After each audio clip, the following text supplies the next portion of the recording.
أيها الناس إنا خلقناكم من ذكر وأنثى وجعلناكم شعوبا وقبائل لتعارفوا إن أكرمكم عند الله أتقاكم.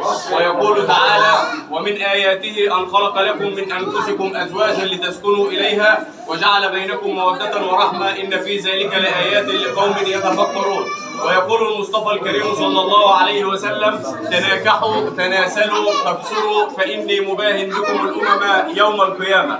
ولقد حثنا المصطفى الكريم صلى الله عليه وسلم على حسن اختيار الزوج وعلى حسن اختيار الزوجة، فقال عليه الصلاة والسلام في اختيار الزوج: إذا جاءكم من ترضون دينه وخلقه فزوجوه، إلا تفعلوا تكن فتنة في الأرض وفساد كبير.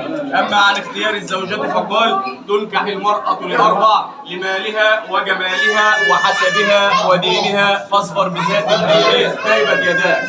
ومصداقا لقوله تعالى وتصديقا لقول رسولنا الكريم صلى الله عليه وسلم: جئنا لعقد هذا القرار المبارك، ندعو الله عز وجل ان يبارك لهما وان يبارك عليهما وان يجمع بينهما في خير.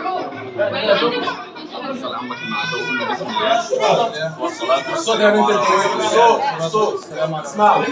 الله العظيم الذي لا إله إلا هو الحي القيوم. وأطلب منك يا عم المعداوي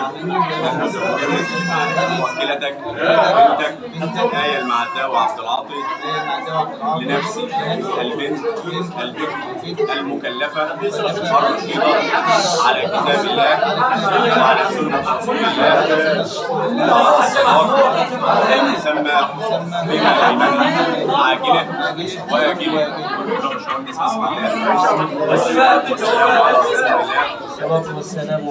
إن استغفرت الله العظيم الذي لا إله إلا هو الحي القيوم. وزوجتك وكيلتي بنتي آية المعداوي عبد العاطي لنفسك البنت البكر المكلفة الرشيدة على كتاب الله وعلى سنة رسول الله وعلى الصداق المسمى فيما بيننا عاجله وآجله. بسم الله والصلاة والسلام على رسول الله. إن استغفرت الله العظيم الذي لا إله إلا هو الحي القيوم. وطلبت منك زواجها لنفسي وبنفسي على كتاب الله وعلى سنة رسول الله وعلى الصداق المسمى فيما بيننا عاجله وآجله. اشهدوا الحاضرين على ذلك والله على ما نقول وكيل.